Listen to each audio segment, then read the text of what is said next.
Feliz sábado, que Dios te bendiga y que Dios te guarde. En esta hora quiero invitarte a suscribirte a nuestro canal, el Ministerio de Ayalo, y también en YouTube. Así que dale a la campanita para que te suscribas y te puedan llegar las notificaciones, ¿verdad?, cada vez que nosotros estemos estudiando.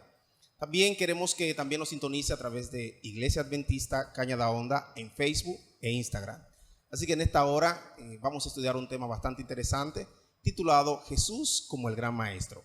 Tenemos con nosotros el privilegio de tener a dos jóvenes que el Señor ha tenido o ha complacido estar con nosotros en esta hora, y es nuestro hermano Eric Nina. Eric, bienvenido, ¿cómo estás? Gracias, bien, manito, bien. Gracias por la invitación y por permitirme compartir con esta feligresía virtual. Dios me los bendiga. Amén. También tenemos el privilegio de tener con nosotros a un amigo, a un hermano. Él es José Miguel Vizcaíno, Miguel Ángel. Dios te bendiga, Miguel Ángel. Feliz sábado, amada iglesia. Bendiciones. Bien, hoy vamos a tener un estudio bastante interesante. Ya como le he mencionado, Jesús como el Gran Maestro. ¿Qué entendemos nosotros cuando hablamos, verdad, sobre este título en particular? Jesús como el Gran Maestro, Miguel Ángel. Cuando hablamos de Jesús como el gran maestro, nos trasladamos al Edén, en cierto sentido, donde Dios creó nuestro Adán y Eva. Y ellos eligieron un maestro diferente. Por esa causa hoy nosotros estamos sufriendo. Ahora bien, Dios nos invita a que seleccionemos a Jesús como el único maestro en nuestras vidas. Eric, ¿qué tienes que decirnos en particular con respecto al título del tema de hoy? Jesús como el Gran Maestro. Hay un libro que a mí me gusta mucho, es el Discurso Maestro de Jesucristo. Y es un libro que del Espíritu de Profecía es uno de los que más me ha impactado. Precisamente porque él muestra con su sencillez, su forma humilde, muestra la grandeza de la creación y la grandeza que hay en el ser humano puesto en las manos de Dios. Muy bien. Vamos a analizar, por ejemplo, en Segunda de Crónicas, el capítulo 4, verso 6. Yo voy a tener el placer de leerlo. Dice, porque Dios que mandó que de las tinieblas resplandeciese la luz, es el que resplandeció en nuestros corazones para iluminación del conocimiento de la gloria de Dios en la faz de Jesucristo. Cuando nosotros escuchamos o vemos o leemos este capítulo, ¿qué nos llega a nuestra mente?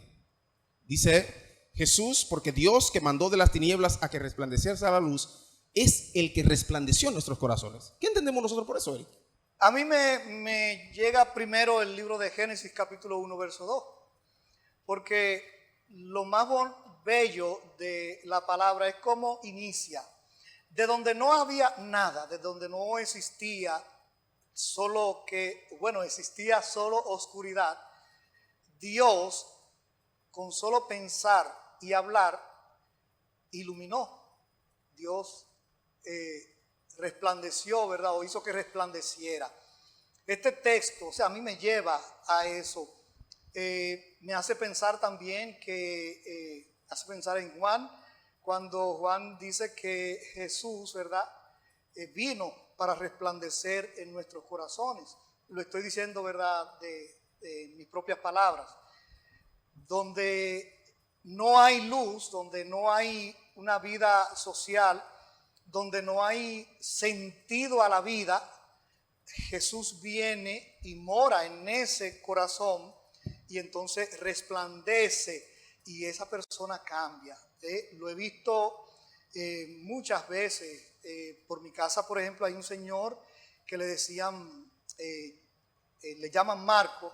Este hombre era borracho y totalmente alcohólico y ya se estaba volviendo hasta loco, pero él escuchó el llamado de Dios y su vida, si ustedes lo ven hoy en el cristianismo y cómo ha cambiado, ese hombre, borracho, caminaba cayéndose, comía ya cosas como los cerdos, literalmente, él preparaba un cardero con comida y comía hasta 6 días corridos, ya hasta putefacto.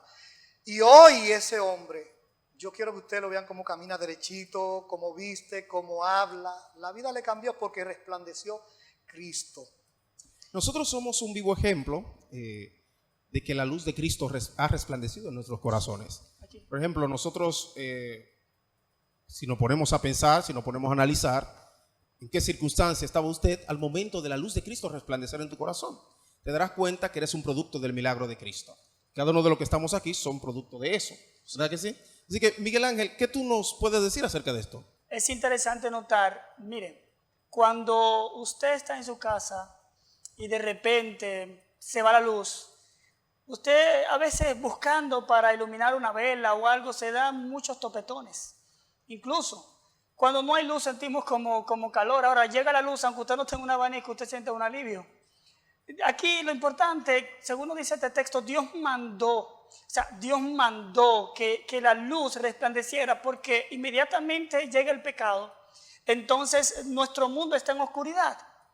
Vienen falsas teorías.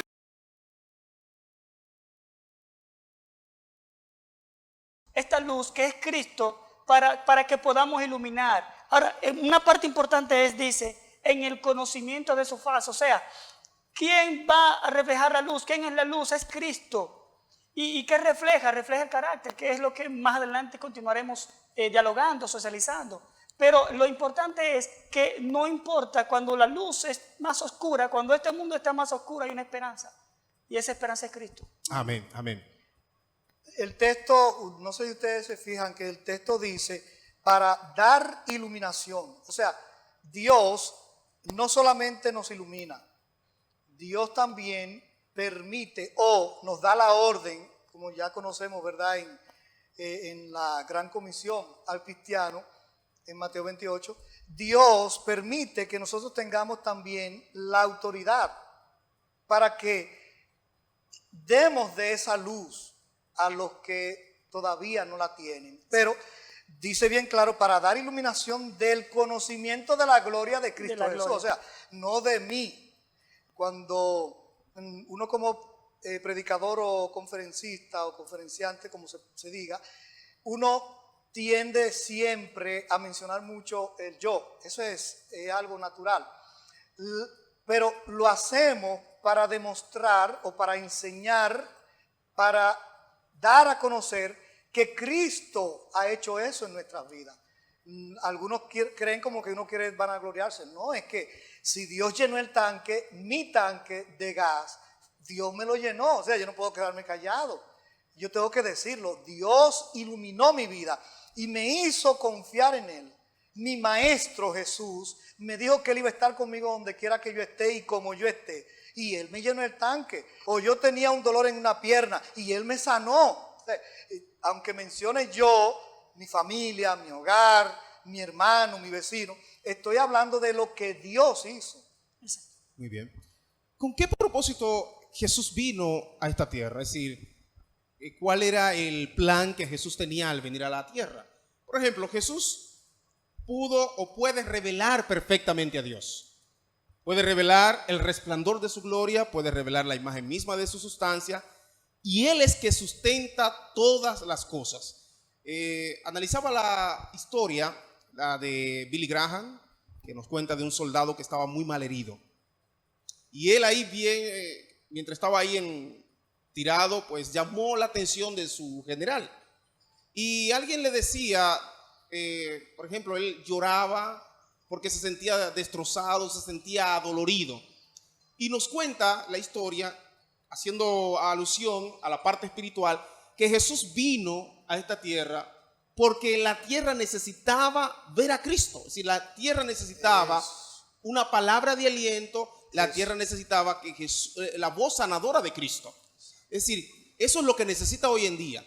Jesús es el gran maestro y es el que nos ha mandado a nosotros, a través de nosotros, a iluminar a través de su palabra, iluminar la humanidad. Que la humanidad entienda que necesitamos a Cristo, que la humanidad entienda que necesitamos un Salvador, y ese Salvador es Jesucristo. Así es.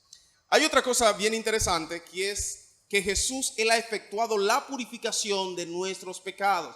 Señores, no hay nadie que pueda mediar entre nosotros y Dios sino Jesucristo. Es decir, no hay forma, no hay manera de que usted diga, no, porque fulano de tal allí puede ayudarte con tus pecados. No, no, no.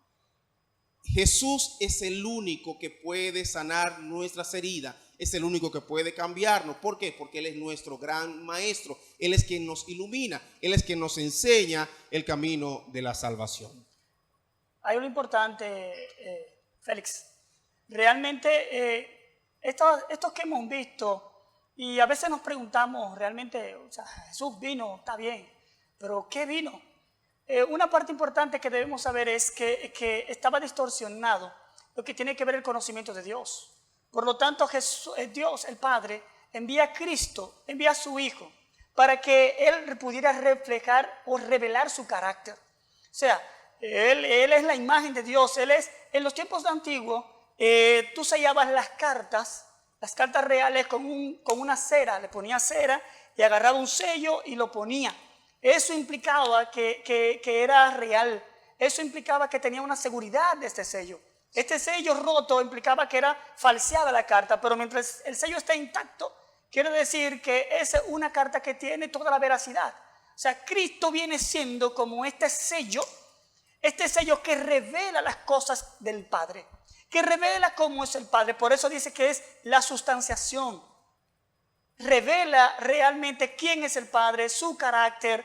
Por eso el Padre le dio a Cristo todo este talento, todo este poder, para que pudiera revelar su carácter. Muy bien. Cuando las personas se relacionaban, por ejemplo, con Jesucristo, Eric, es decir, ¿cuál era el propósito de Jesús al acercarse a la gente? Esa pregunta te la puedo responder con una pregunta que hiciste. ¿Cuál es el propósito de Cristo al venir, de Jesús al venir? Y la lección dice también que quién es Jesús, que van ahí. Tú lo respondiste y respondiste la primera parte, es que Él vino para presentar la gloria de Dios, la gloria del Padre. Es lo primero que Él vino. Pero la segunda pregunta que acabas de hacer, Él vino a reconciliar a este mundo con el Padre también. O sea, Él no solamente vino a vindicar el carácter de Dios como del Padre, como dijera Miguel Ángel, Él también vino para reconciliar nuestro carácter con el del Padre. Pero también Él vino para darnos ejemplo a seguir. ¿Quién es Jesús? Precisamente el Maestro, por sobre todos los maestros, quien nos enseña cómo debemos ser para llevar esa luz al mundo. Porque precisamente el Padre, como estudiamos al estudiar la lección, el Padre hizo que Jesús viniera para que sea luz del mundo. Y a la vez Jesús hace que nosotros, hermanos y hermanas, seamos la luz del mundo. Amén. Hermano que nos escucha y que nos ve a través de las redes sociales, yo quiero decirte que Jesús es la imagen de Dios. Nosotros somos transformados a la imagen de Jesús para revelar al mundo la gloria y el carácter del Padre, para iluminar al mundo con el conocimiento de su carácter. Y cuanto más tiempo pasemos con Jesús, cuanto más tiempo usted pase con Jesús, más podemos reflejar su gloria. Gloria al Señor. Amén. Entonces te darás cuenta, mi querido amigo que me escucha, que tenemos que andar como Jesús. Tenemos que reflejar el carácter de Cristo. Lo que estamos estudiando en esta hora nos indica a nosotros que tenemos que tener una relación más estrecha con Jesús. Que tenemos que estar a la mano con Cristo Jesús. ¿Qué es lo que nos está indicando, verdad, la lección de esta semana? Revelar al Padre. ¿Qué entendemos nosotros cuando vemos o leemos ese título? Revelar al Padre. Sí, como habíamos comentado, en la antigüedad podíamos ver cómo se tenía un conocimiento muy divorciado de lo que realmente es el Padre. Podemos ver que había un grupo de fanáticos, si así se puede llamar, personas que ellos querían interpretar el conocimiento de la gloria de Dios a su manera. Personas que agarraban y, como decía Cristo, ok, tú no puedes hacer tal cosa, si nos vamos a las leyes, tú no puedes hacer tal cosa, pero ellos iban y sacaban el burrito que a ellos se les caía. No, tú debes de hacer tal cosa. Entonces, por eso en muchas ocasiones Jesús se sintió mal con esos escribas y fariseos, por así decirlo, porque tenían un conocimiento erróneo de lo que es realmente el carácter del Padre. Por eso Cristo viene a decir, no, mis queridos, esto no es así, no es como ustedes pintan, porque estamos pintando a un Dios tirano, estamos pintando a un Dios que es un Dios de justicia, pero es un Dios que aplica la justicia deliberadamente. Entonces, Cristo vino a mostrar como el verdadero maestro. Por ejemplo, yo soy maestro y realmente en mis años de docencia, ahora estoy como director de una escuela, pero en mis años de docencia yo me encontraba con alumnos que ellos a veces estaban tensos con ciertos maestros porque no lo entendían, y como no lo entendían el maestro decía, no, debe de ser así como yo digo. Pero a veces pasaba por el grado, me llamaban, me decían, profesor, mire, tal cosa no lo entendemos, necesitamos que usted me explique si es real o no es real. Y yo comenzaba a decirle las cosas y ellos entonces encontraban paz y tranquilidad y el conocimiento que realmente ellos necesitaban. Entonces, el verdadero maestro, que es Cristo Jesús, vino a demostrar cuáles son las cosas correctas, cómo es el carácter de Dios, que no es un Dios como lo pintaba, un Dios tan tirano, sino es un Dios de amor. Miguel Ángel, ¿verdad? Decía de Jesús que es el resplandor del Padre. Félix, tú decías que es la imagen misma de Dios. Es la misma sustancia, también podemos decir. Pero no solamente eso, Jesús es el que sustenta todas las cosas, según estudiamos esta semana, el que ha efectuado la purificación de nuestros pecados, el que se ha sentado a la diestra de Dios. Y como decía Miguel Ángel, ¿cómo es que no has visto la gloria del Padre? Como le preguntó a Felipe, de tanto tiempo que estoy con ustedes y no me conoce. Yo lo único que soy es el revelador de la gloria del Padre.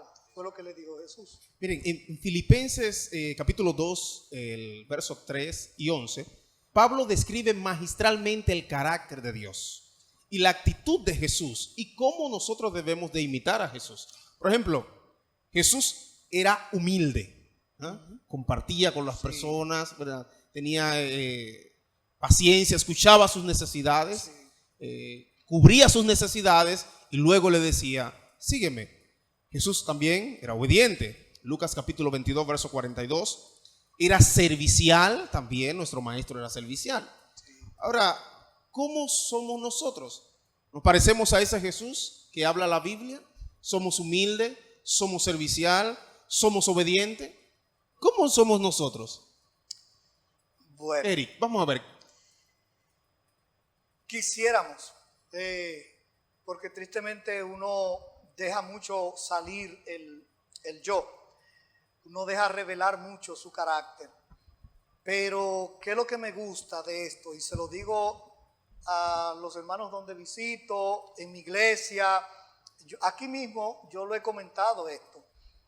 Hay que mantenerse en la atmósfera, porque realmente no somos así.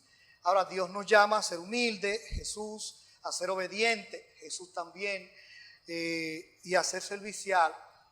Pero eso solo lo logra Dios en nosotros. Por eso el Padre mandó al Hijo a iluminar el mundo y a hacer la luz del mundo, para que todo aquel que recibiera esa iluminación, y no estoy hablando de los gnósticos, ¿no? Porque esa palabra lo usan mucho los gnósticos, esa iluminación del Padre a través de Jesús en nuestras vidas es la que nos hace ser humildes, la que nos hace ser obedientes y servicial.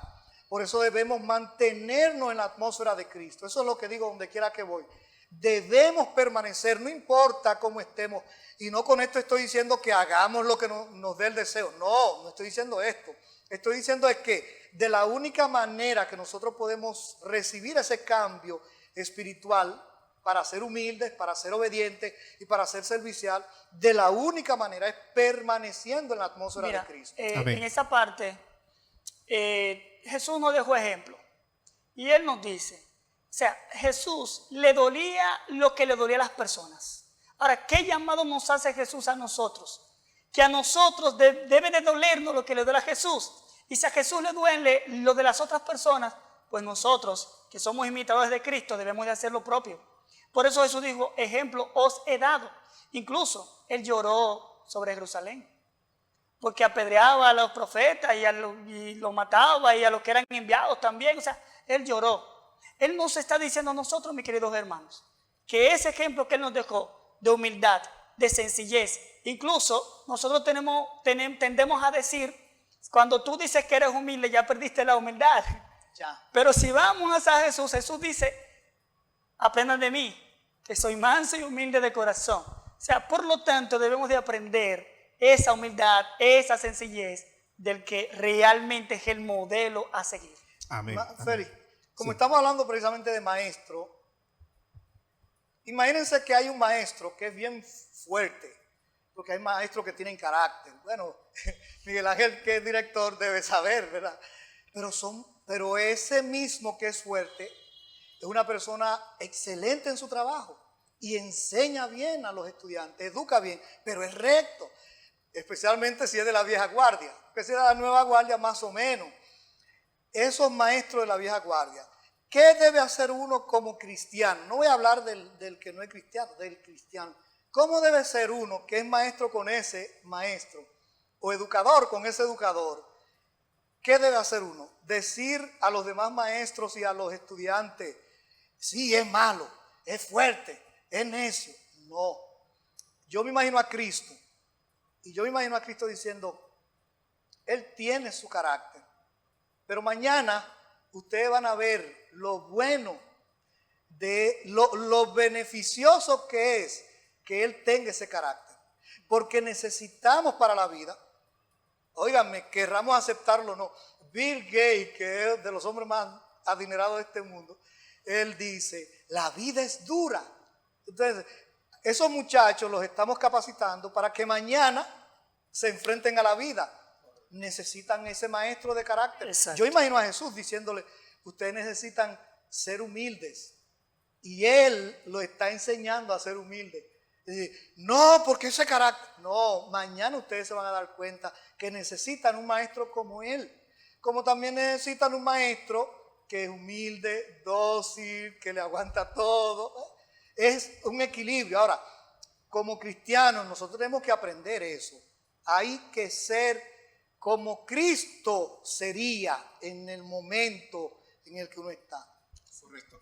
Bien, para aquellos que nos sintonizaron un poquito tarde, estamos estudiando Jesús como el gran maestro. Así que la gran obra de educación y salvación de Dios no se logra mediante la autoexaltación, sino humillándonos ante Dios, obedeciéndole y sirviéndole a los demás. Si esto no se trata de quién es más cristiano, si yo soy más cristiano que tú, no. Humillándonos ante el Señor.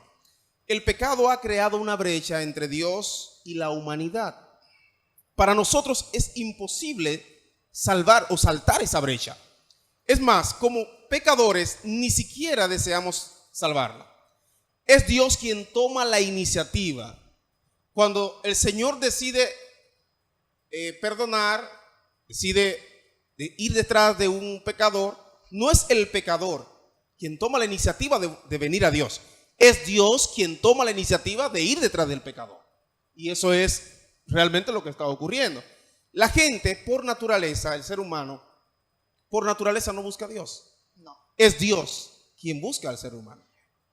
En ese tenor, Félix, es que desde el principio del pecado, vemos como un Dios amante, dándose cuenta, sabía que Adán y Eva habían pecado.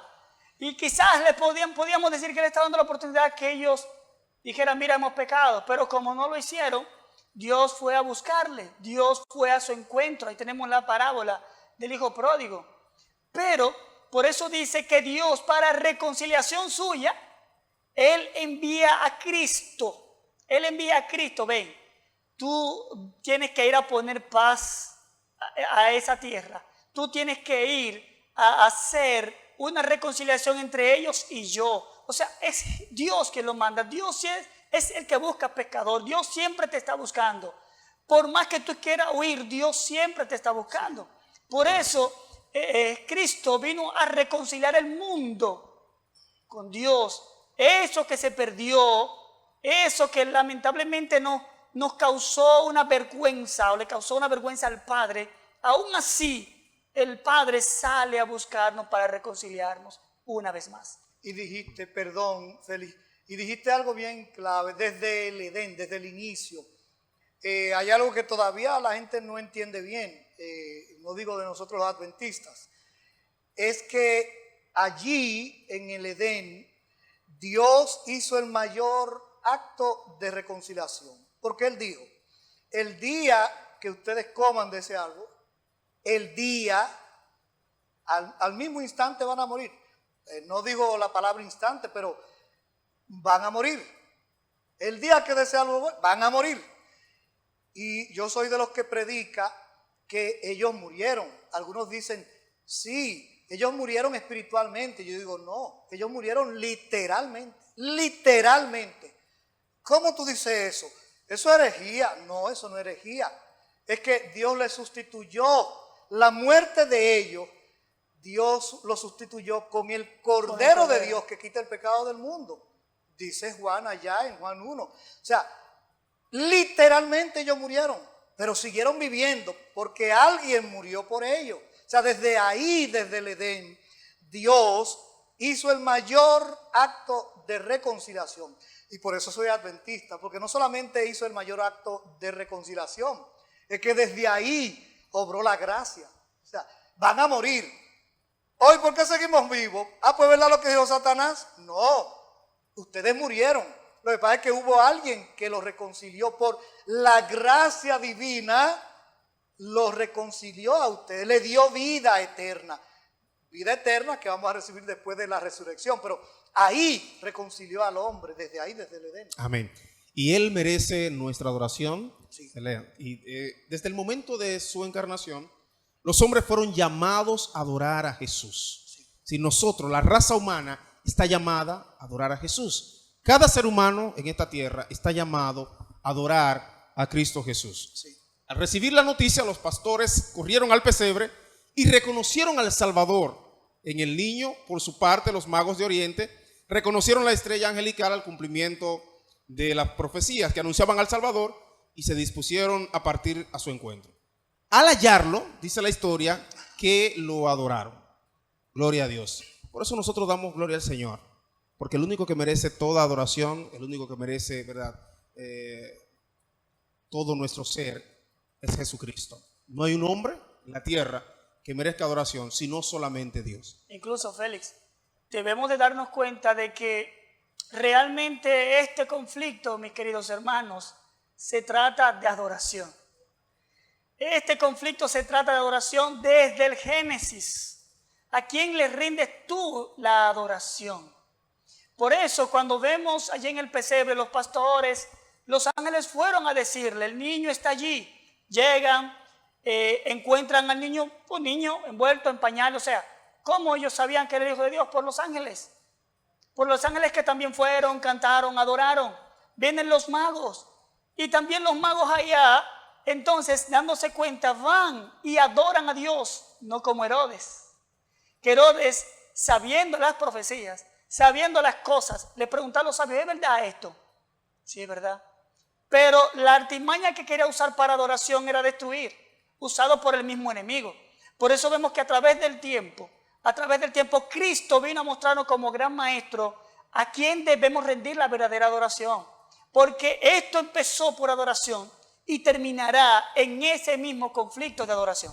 Amén. Félix, Adelante. y no solamente, óiganme, no solamente esto. Hay un llamado que nosotros quizás no le pongamos atención en Mateo 2, 1 al 12, con relación a eso de los magos.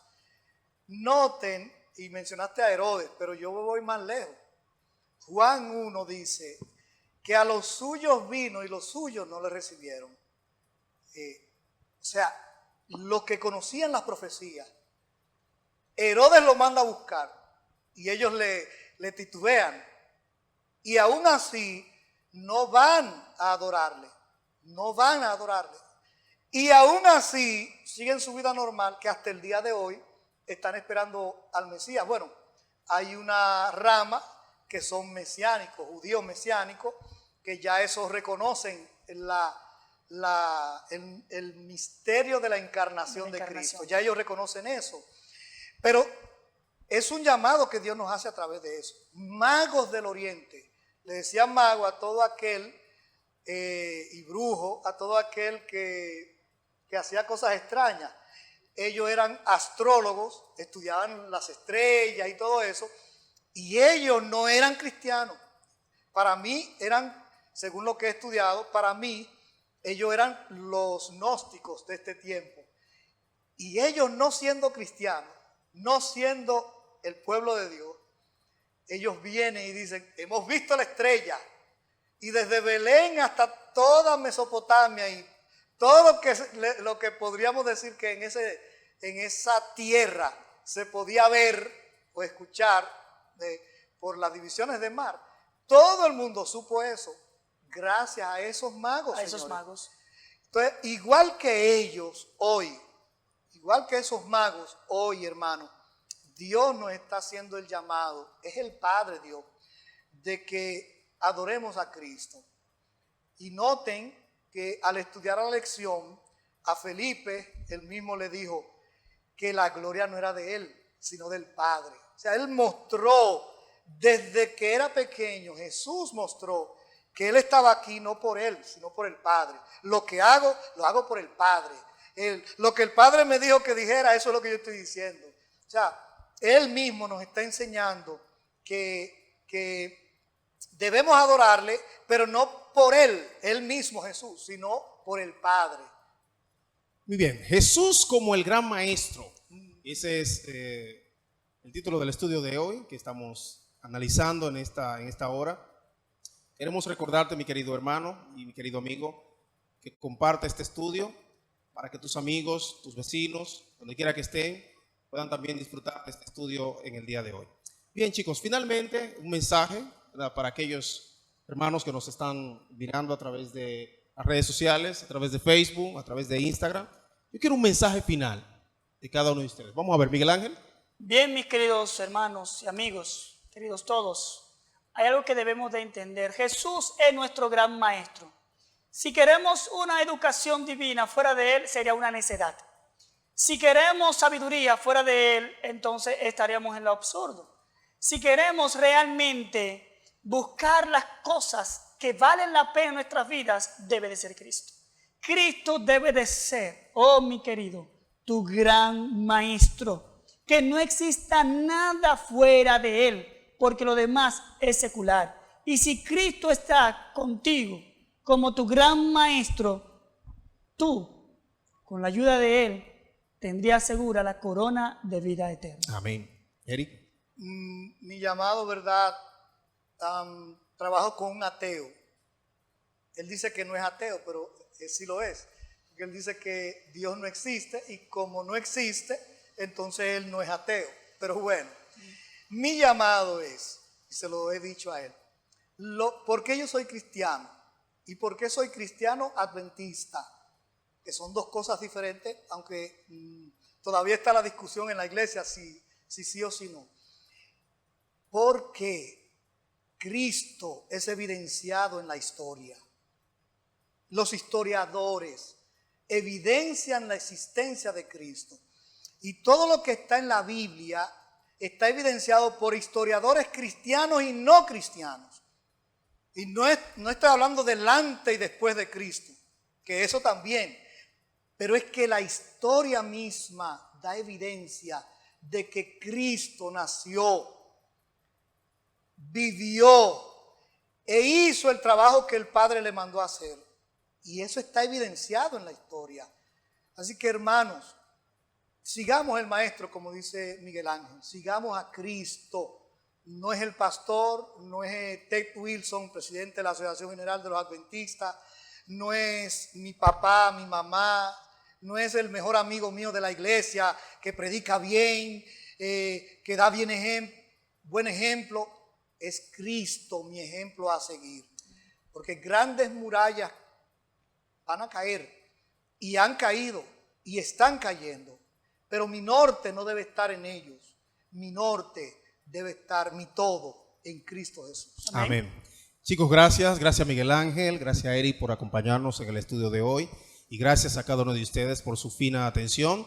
Quiero recordarles nuevamente a que se suscriban a nuestro canal en YouTube, denle a la campanita, también en Ministerio Dayalo, y puedes vernos a través de Instagram y Facebook. Así que queremos orar, así que donde estás, oramos. Padre, gracias te damos, gracias por tus bendiciones, gracias por el estudio de tu palabra en esta hora. Permite que aquellos que nos han visto a través de las redes sociales sean impactados por tu palabra, sus corazones sean reconciliados, sean transformados para la gloria de Cristo. Gracias, Señor, porque nos escucha y gracias porque sabemos que estará con nosotros desde ahora y por la eternidad. En el nombre de Jesús. Amén. Que Dios te bendiga.